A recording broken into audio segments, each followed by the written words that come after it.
Reading the Rocks. My name is Dave Taylor. I read rocks. Igneous rocks. The rock cycle begins with liquid magma beneath the Earth's crust. When this magma comes to the surface, it cools, hardens, and the cycle begins. These new rocks are known as igneous. Igneous means born of fire. All of this brings us back to the copy. We know that they are igneous rocks and they are very old, but how did they get here? And what lies beneath the surface? Today, the volcanoes in East Africa loom well above the plains below. There was a time when it was the kopjes that rose above the plains. Kopjes are the tops of ancient mountains. These are Wyoming's Grand Teton Mountains. Once the top of the kopjes rose above the African plain in a scene that might have looked a lot like this. Millions of years turned this scene into this. In this picture, only the top of the mountain is showing. Where did the mountains go? Well, they were buried under layers of volcanic ash and lava flows.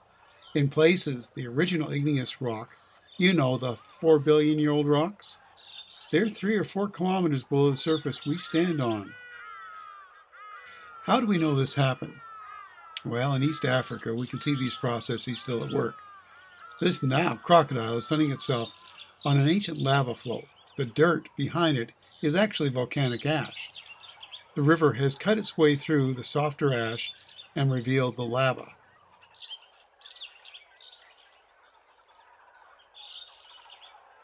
We can see the same thing in Katmai National Monument, where in 1912, geologists were actually able to watch this happen. A volcanic eruption produced tons and tons of ash. These pictures all show the ash flow from the Katmai eruption. The brown bear in the photo on the right weighs 350 kilograms and can almost reach the ceiling of a typical classroom with its front paws. Needless to say, when the eruption occurred, the ash killed everything. Life is still returning to Katmai. An ecologist would look at this picture and say, the volcano produced the ash. Ash dries as hard as concrete after a rain. Trees cannot grow in this hard soil, but animal hooves can break up the top layer just enough for grass to grow there. The grass feeds the herds of wildebeest. The wildebeest, in turn, are eaten by lions.